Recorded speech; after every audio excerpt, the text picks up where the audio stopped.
exactly what we're doing. Jeremy Corbyn. Thank you, Mr. Speaker. I join the Prime Minister in paying tribute to Michael Martin, former Labour MP for Glasgow Springburn and later Speaker of the House. He worked in the engineering industry in Glasgow. He was active in the then AUEW, and he and I first met when we were fellow organisers in the National Union of Public Employees in the 1970s, campaigning for decent public sector pay and a national minimum wage. Michael loved the community he represented, loved his family, and our deepest thoughts and sympathies go to him and his family at this present time. Mr. Speaker, did the Prime Minister feel the slightest pang of guilt when the Home Secretary was forced to resign due to the failures of her predecessor?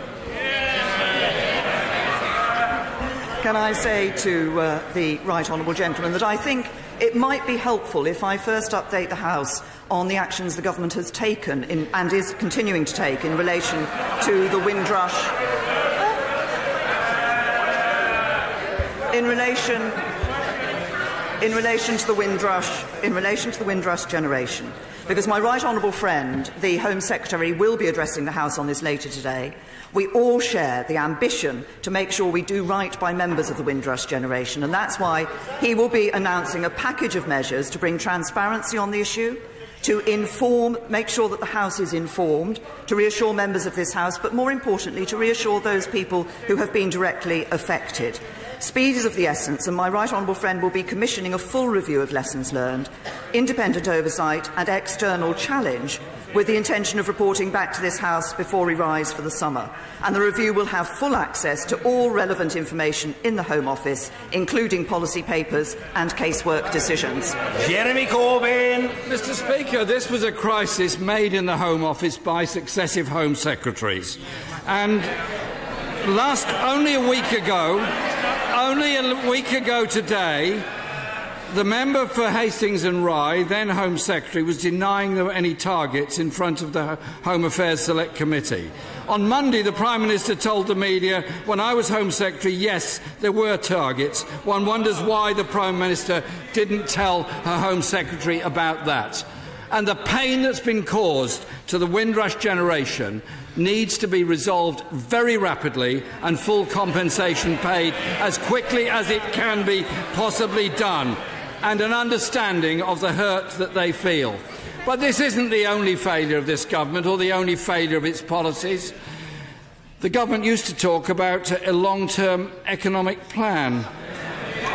But now, Mr. Speaker, we're the slowest growing economy in the G7. The Chancellor, sitting 2 places along from her, told the House his view was positively tiggerish of the British economy, yet it has the worst economic growth figures for 5 years. What plans does the government have to change course to ensure we do get economic growth? First of all, can I say to the right honourable gentleman, on the Windrush generation, I was Home Secretary when some of these decisions were taken and mistakes were made about individual cases, and I've apologised for that. The former Home Secretary also apologised for that.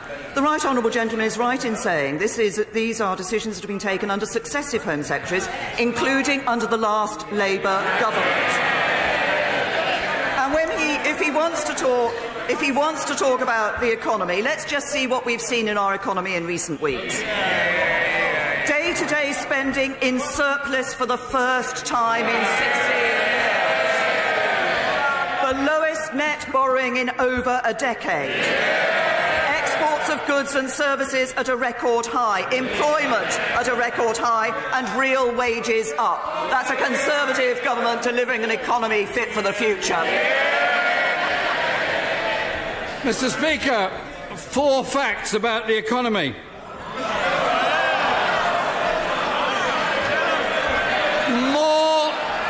Mr. Speaker, more people in debt, more people using food banks, more people sleeping on our streets, and more children in poverty.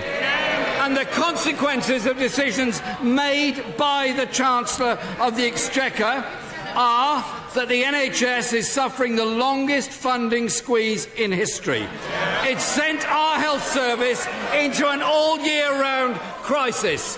Will the Prime Minister apologise to NHS patients waiting longer than ever for the worst A&E waiting times on record?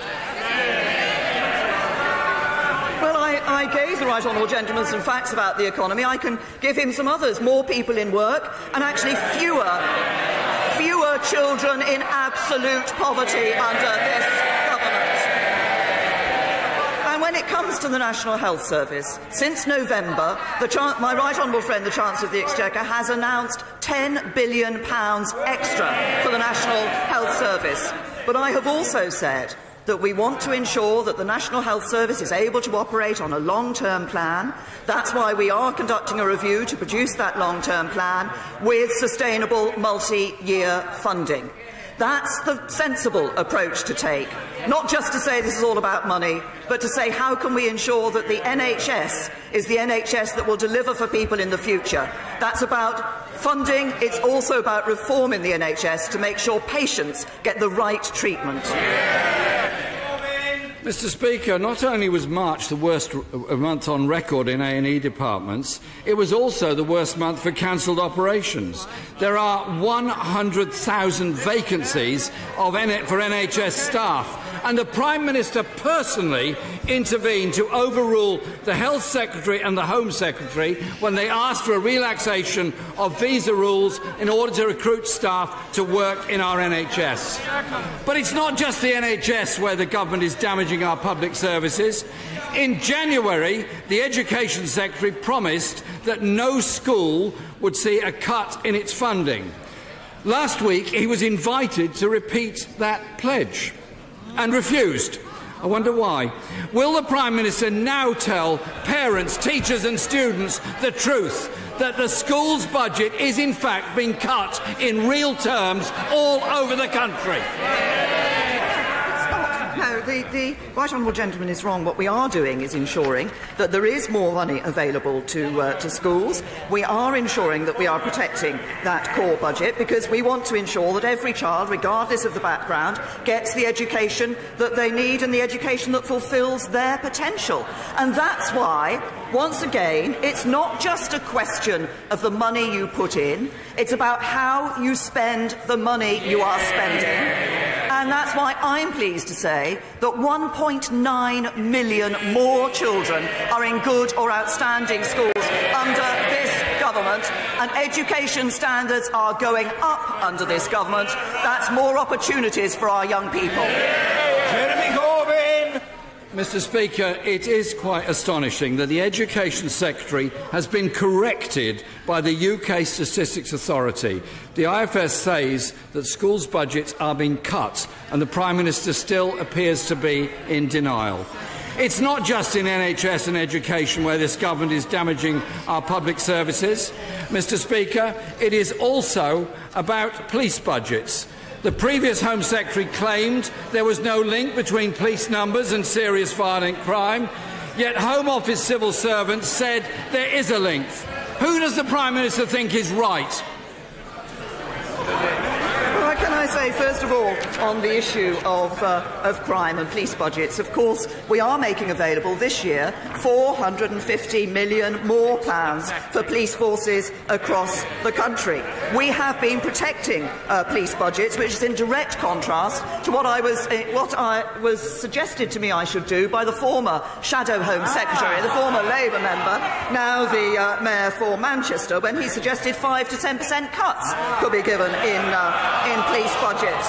But can I also say to the right honourable gentleman that he talks about the issue of numbers and the relationship between police numbers and crime. His own shadow police minister has said in terms that there isn't that relationship between police funding and the number of crimes that take place. Once again, it's how we ensure we're dealing with these issues. It's ensuring that the police are able to deal with the challenges and crimes of today, and that's what we're doing with our serious violence strategy, with our National Crime Agency, taking action across the board to ensure that our police are able to keep people safe. Jeremy Corbyn! Mr. Speaker, our Shadow Police Minister was pointing out that there's been a £2.3 billion cut in police budgets in the last Parliament, and it's her government that is underfunding our police force. 21,000 police officers have lost their jobs since 2010. 6,700 police and community support officers lost their jobs. In the meantime, violent crime is rising, and sadly, there are deaths from knife crime on the streets of most cities, particularly in London. Mr. Speaker, the economy is slowing, homelessness is rising, more children are living in poverty, the Home Office in chaos, and the government making a complete shambles of the Brexit negotiations. They're damaging our NHS, damaging our children's schools, cutting police as crime scores. And, Mr. Speaker, they claim to be strong and stable. With council tax rising by more than 5% all over the country, isn't the truth, Mr. Speaker, facing voters tomorrow, is that with the Tories you pay more and you get less? More funding going into the NHS, more funding going into our schools, more funding going into social care. But if he wants to talk about council tax and the impact of council tax on local residents, well, I suggest he goes to Hazelbourne Road in Clapham. On one side of the road, in a typical home, someone will pay nearly £1,400 in council tax. Now, that, of course, is in Labour-run Lambeth. On the other side of the road, someone in a typical home will pay just over £700 in council tax. That's in Conservative-run Wandsworth.